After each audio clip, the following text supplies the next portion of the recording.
დიდი მადლობა რომ აქ ხართ და გვაწვდით იმ ინფორმაციასა და ანგარიშებს, რაც ამ ეტაპზე გვაქვს. Ვგულისხმობ, ჩვენ ჯერ კიდევ ველოდებით ოფიციალურ დადასტურებასა და დეტალებს, მაგრამ რას უნდა ველოდოთ, რა საკითხები იქნება განხილული და რა შევა ამ შეთანხმებაში? ამ შეთანხმებით ძირითადად იქნება ვადები, რათა განიხილონ ყველაზე მნიშვნელოვანი საკითხები, რომლებიც ამ კონფლიქტის ბირთვს წარმოადგენს შეერთებულ შტატებსა და ირანს შორის. და რა თქმა უნდა, ისრაელი აქ შეერთებული შტატების მხარეს დგას, მაგრამ ოფიციალურად მოლაპარაკებების მონაწილე არ არის. ასე რომ, ისინი ცდილობენ თემების გამიჯვნას. ჰორმუზის სრუტე ეს საკითხი მომდევნო 30 დღის განმავლობაში უნდა მოგვარდეს. და ბირთვული საკითხი, რომელიც სინამდვილეში აქ თავარი თემაა, მას 60 დღიანი ვადა აქვს, რომ მოლაპარაკებები გაგრძელდეს და სულ ყოფილ შეთანხმებამდე მივიდნენ, რომელიც მემორანდუმს ცდება. და ვიცით, რომ აშეთეში მოითხოვს, რომ ურანი, 440 კილოგრამი ურანი ირანის ტერიტორიიდან გაიტანა. საწავა ეს ურანი? არავინ იცის. ბევრი კითხვის ნიშანია. კითხვების ნიშნები ბევრად მეტია, ვიდრე ძახილის ნიშნები. მაგრამ ეს არის ორი ძირითადი ვადა, რომელსაც ეხლა განიხილავენ. 30 დღე ჰორმუზის სრუტის მოლაპარაკებებისთვის, 60 დღე ბირთვული მოლაპარაკებებისთვის. ასე ამბობენ თავად ირანელები საკუთარ მედიაში. და უნდა დაველოდოთ, როგორ განვითარდება ეს ყველაფერი. კარგი, იაკობ, დარჩი ჩვენთან სტუდიაში, ცოტა ხანში ისევ დაგიბრუნდებით, რომ ყველაფერი დეტალურად განვიხილოთ. ეხლა კი ჩვენთან ერთად დისკუსიას აგრძელებს არიელ კოენი, ატლანტიკური საბჭოს უფროსი მკვლევარი და International Market Analysis-ის დამფუძნებელი. დიდი მადლობა, რომ შემოგვიერთდით. ასე რომ, ომის 40 დღე ცეცხლის შეწყვეტისა, ათასობით დაკარგული სიცოცხლე და ენერგიის მსოფლიო მიწოდების ყველაზე დიდი შეფერხება 70-იანი წლების შემდეგ. და პირველი კითხვა, რაც თავში მოდის, რას მიიღეს ისრაელმა და აშშ-მ ამ ყველაფრიდან, ეხლა როცა შეთანხმებას ვიხილავთ?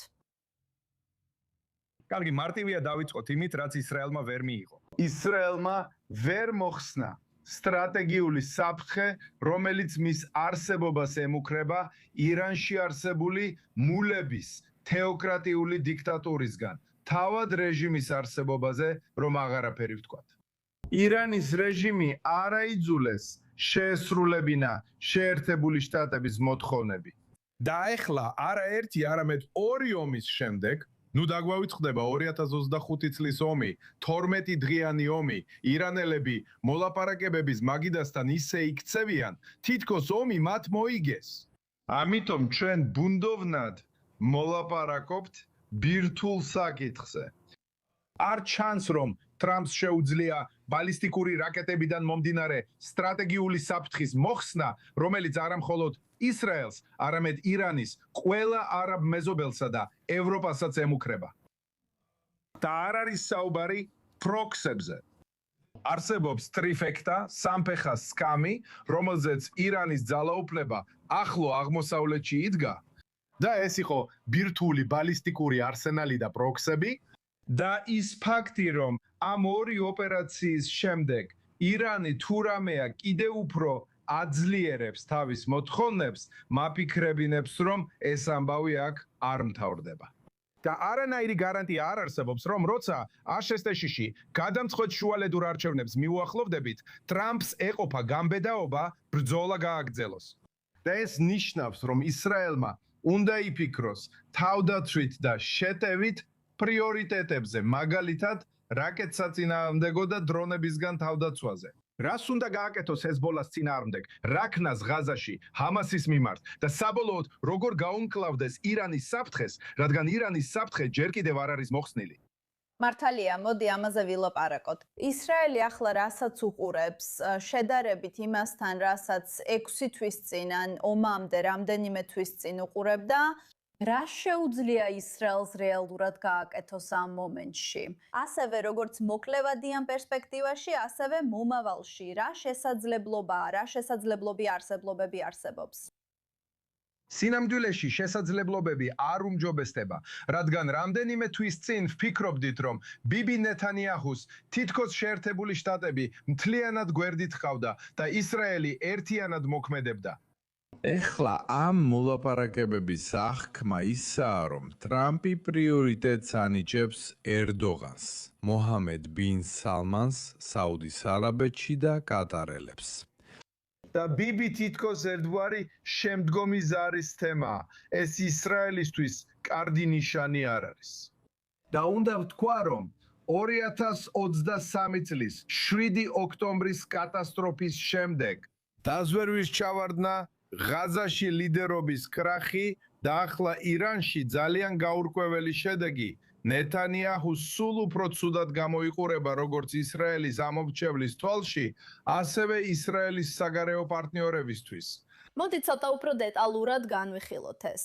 რა თქმა უნდა, ეს დიდი საერთაშორისო ამბავია, მაგრამ ისრაელისთვის და კონკრეტულად ბენიამინ ნეთანიაჰუსთვის რას ნიშნავს ეს მომავალი არჩევნებისთვის? ვგულისხმობ, ეს ვერაფრით იქნება სხვა რამ გარდა პოლიტიკური გამოწვევისა. ეს არის გამოწვევა, რომელიც გამწვავდა. სხვა საქმეებიც არსებობს. არსებობს კატარის ფულის საქმე, რომელიც ჩემი აზრით ბნელ ჩრდილს აყენებს ნეთანიაჰუს კაბინეტზე. რა მოხდა? ვინ აიღო ფული? რამდენი ფული? რა მოხდა იმ ფულთან, რომელიც იერუსალიმის გავლით გადაეცა ღაზას? არსებობს კითხვა თუ ვინ რა იცოდა ჰამასის გეგმებზე ისრაელზე თავდასხმის შესახებ 7 ოქტომბერს და მისამდე. მოусმინეთ, მე ძველი სკოლის ვარ და ასევე ისრაელელი იურისტი ვარ. მართლა მჯერა რომ არსებობს მიზეზი, რატომაც არსებობს ჩოქი, ვადოთ ჰაკერები, მამლეხტიოტი, მთავრობის საგამოძიებო კომისიები. და მთავრობის საგამოძიებო კომისიის ფარგლებში ყველა ეს საკითხი, რომელიც ეხლახან ჩამოვთვალე, ძალიან საფუძვლიანად უნდა იქნას გამოძიებული. და ის ფაქტი, რომ 3 წლის შემდეგაც კი 7 ოქტომბრის შემდეგ ეს საკითხები არ არის გამოძიებული, სერიოზულ კითხვებს აჩენს იმის შესახებ, თუ როგორ მუშაობს ეს მთავრობა აქ. სხვა რაც მინდა ვთქვა არის ის, რომ ნეთანიაჰუს მთავრობის მარცხი იყო ძლიერი პასუხის არ მიცემა ისრაელის ებრაელი ხალხისა და სიონიზმის დემონიზაციისა და დისკრედიტაციის კამპანიაზე. და ძალიან ცოტა რამ გაკეთდა ამ დრომდე, რომ წინააღმდეგობა გაეწიათ. არსებობს 5 ფაქტორი მსოფლიოში, რომლებიც აქტიურად ანადგურებენ ისრაელის ლეგიტიმიზაციას. ეს არის ირანი, კატარი მუსლიმთა საძმოსთან ერთად, თურქეთი და უკიდურესი მემარცხენეები და მემარჯვენეები შეერთებულ შტატებში და დასავლეთში. და ჩვენ გვჭირდება სტრატეგიული პასუხები ამ მასშტაბურ საინფორმაციო ომის კამპანიაზე, რომელიც მიზნად ისახავს ებრაელი ხალხის საფრთხეში ჩაგდებას ისეთივე დონეზე, როგორც ებრაელი ხალხი იყო საფრთხეში 1930-იან წლებში ნაცისტების დროს. კარგი, ნამდვილად ბევრი რამ არის გასათვალისწინებელი. არიელ კოენი, დიდი მადლობა თქვენი ანალიზისა და შენიშვნებისთვის.